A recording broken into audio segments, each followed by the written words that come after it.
My name is Kristin Jackson, and I'm a pastor of a church in Chicago. And this last summer, I decided to do an Orienting with the Word Bible study with a group of teenagers and young women who, all of them, except for me, are from East Africa, a couple of different countries in East Africa. And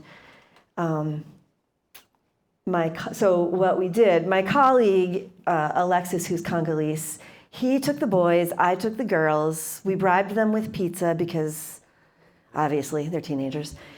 And I met with the girls. And we were, all summer, we spent the time reading all the different stories that are in Mark that have women and Jesus interacting in different ways. And so one of the weeks, and I should say it was kind of a interesting challenge because some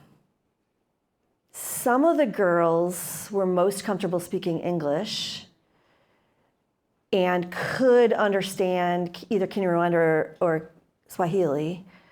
Some of the girls were really not comfortable speaking English, were much more comfortable speaking one of the other two languages.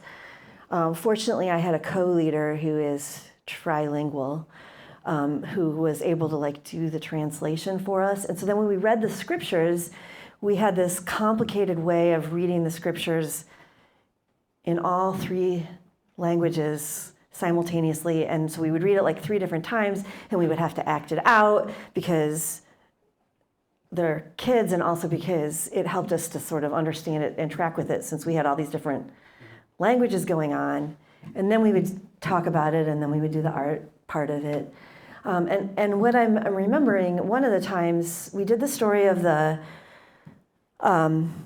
woman who was bleeding and who was healed by Jesus' touch. And so then during the art part of it, I had brought stuff that the kids could, that we all could make things with, that included rocks that they could write on, and then various stuff that they could then adorn the rocks with. I'm not sure what made me think that was a good idea. But one of the girls took her rock, and first I watched her as she took a pen, like a paint pen, and she just started with stabbing it in a kind of angry way.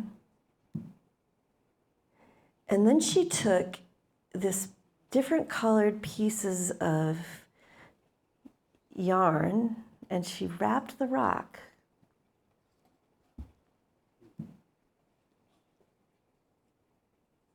She never really explained exactly what she was doing, so I don't know. But I receive it as a story of wounding and healing.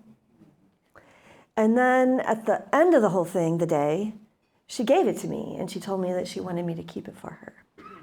So it is now in my office, and every time I see it, it reminds me to pray for that particular teenage girl. Mm-hmm.